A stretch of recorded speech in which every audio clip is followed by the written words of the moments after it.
Metronome is far and away the most chaotic attack in Pokemon. With the simple wave of a finger, you can call down lightning and meteors, restore your health, or even... I guess I'm good. I'm not. Metronome is certainly a fun move, letting you pull from a list of nearly any move in the game at random. But is it any good? The short answer is no. No, it kind of sucks. Mainly because it's completely unreliable. On any given turn, you have no idea if you're gonna deal damage, put them to sleep, raise your stats, or do literally nothing. But what if we look not at an individual turn, but an infinite number of turns? Sure, sometimes you're gonna blow up for literally no reason, but other times you're gonna absolutely pop off with a water spout or hyper beam to obliterate your opponent. And when you think about it, there aren't that many bad moves in Pokemon, but there are a lot of pretty solid ones. And if you're getting good moves more often than bad ones, then in the grand scheme of things, it might not be all that bad. Of course, this question isn't as simple as it may seem, because each generation of games has its own list of moves that Metronome might become, and the effectiveness of the move will depend on the Pokemon you're using. So today, I don't just want to find out if Metronome is good. I want to answer every single question that you might have about the statistics of this move. What is the average base power? What type of move will you probably get? Should you be using a physical or special attacker? What are the odds that you explode on the spot? Today, we find out. Richard... twice in a row. That's a little, cliche, I guess, but, I think I'm still good. Must have damp or something. Richard, hit that intro.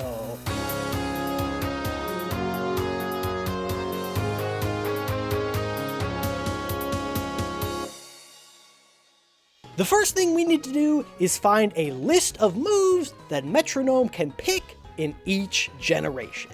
Because as it turns out, every game has a short list of moves that Metronome can't select. And of course, you can't get a move from a future generation.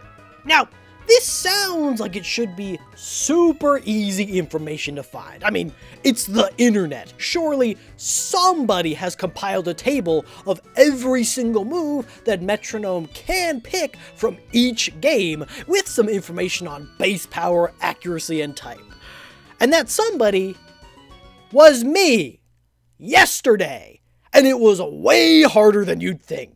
I'll spare you the gritty details, but I did end up making a pretty sick spreadsheet that automatically filters out unselectable moves based on the generation you want to look at. I've linked it in the description down below for anyone who wants to have a look. All you have to do is change the number in the top left corner for the generation you're interested in, and it will automatically filter out any move that is unselectable in that generation, and then generate a bunch of stats based on what's left. Now that we have a filtered list for each generation, the rest is pretty easy.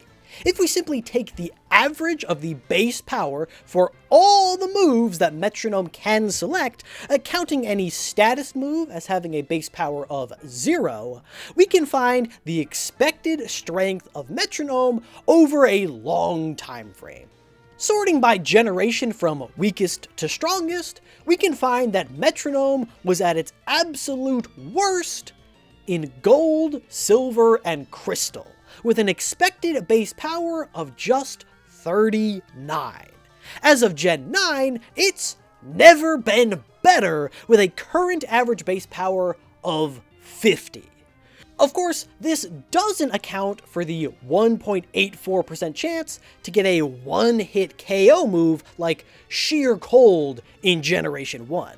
The original games introduced 4 one-hit KO moves, but we haven't gotten any new ones since. So, as the available move pool for Metronome gets bigger and bigger with each new game, the odds of getting one of these gets lower and lower.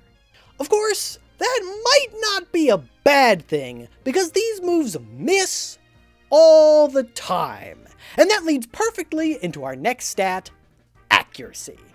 Look at me planning out these segues.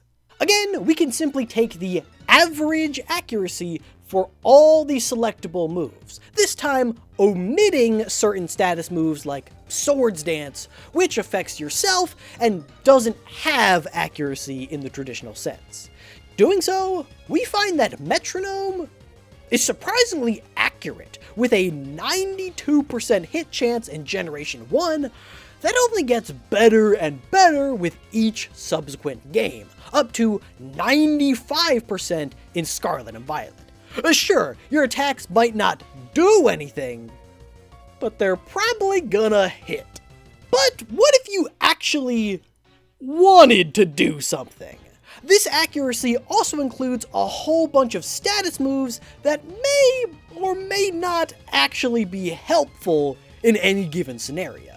If your opponent is low on health and all you want to do is deal damage, it turns out that you've got a 65% chance of doing so, which admittedly, yes, is pretty rough. So, on average, Metronome equates to a 40 to 50 base power attack with accuracy in the low to mid 90s. So it's basically just a really complicated tackle. However, the low base power is arguably offset by the 30 to 38% chance of getting a status move, which will probably do something useful. Oh, and of course, you have around a 1% chance to instantly die every time you use it.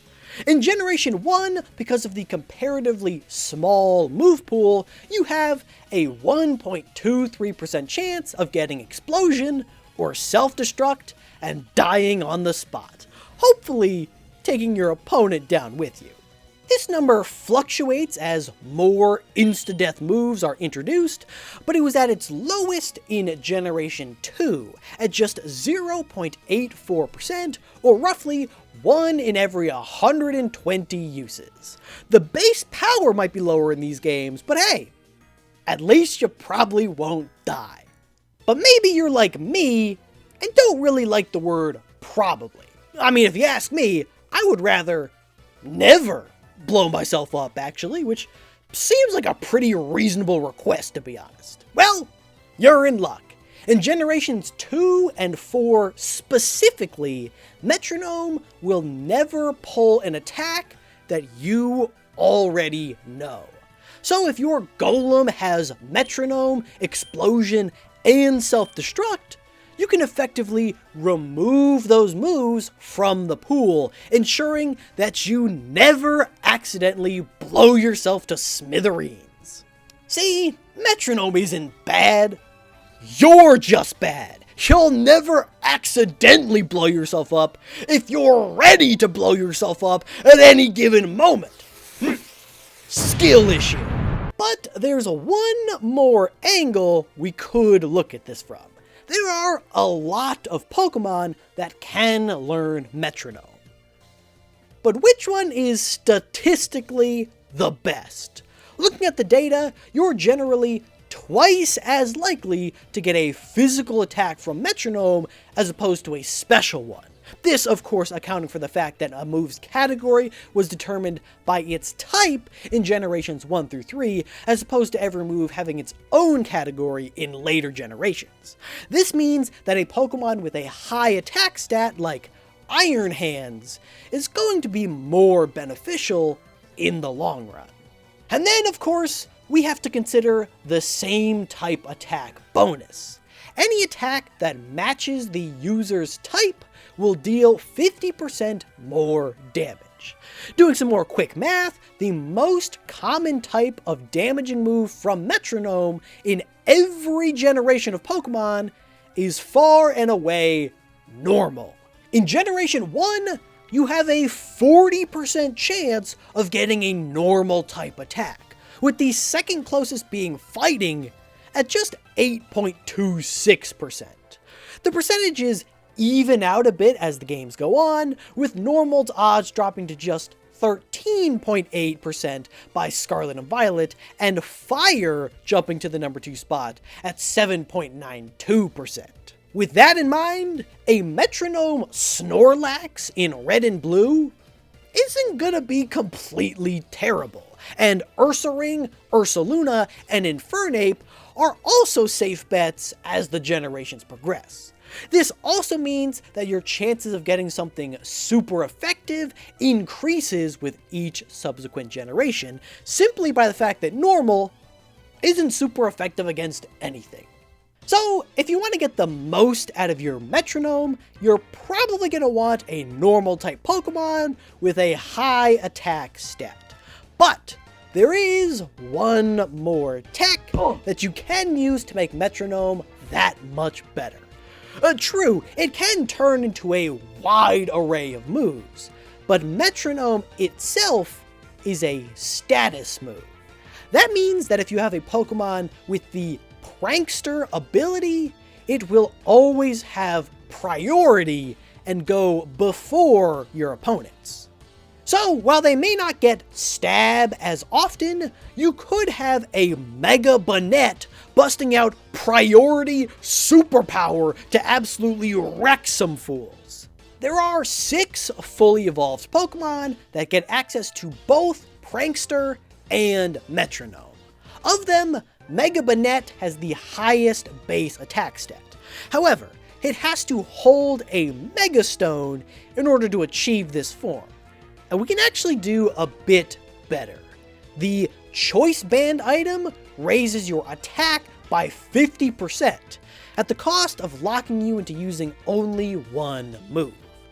But if we just lock ourselves into Metronome, it's no problem because Metronome can still pull any move.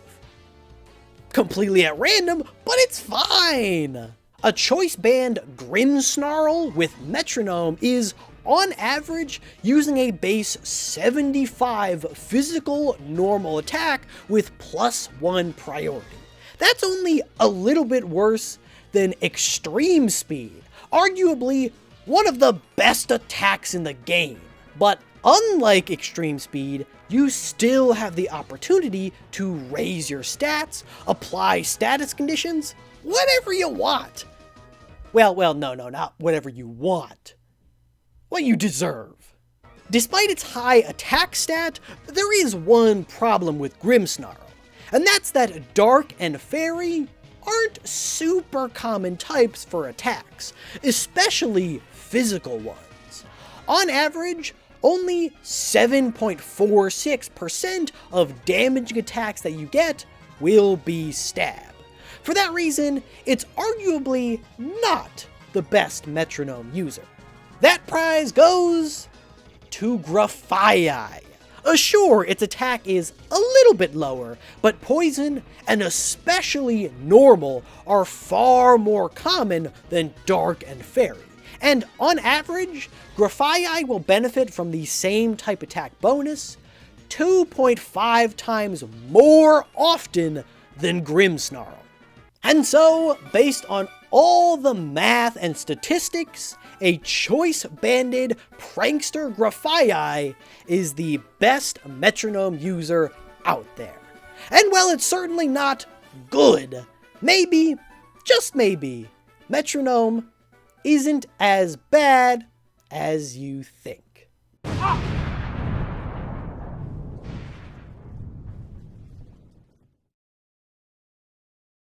Ugh, sorry, I just dropped my wallet down there. I'm good. I'm not. And a massive thank you to all my supporters on Patreon, including Alex, Alakazam, Aspa102, Big Dog Tie for to Win, Captain Kirby, Sidian, Sherry and Mark, Stylish, The Boss Killer 94, Tai Studio, Tricks of Crows, and Moki Ubu.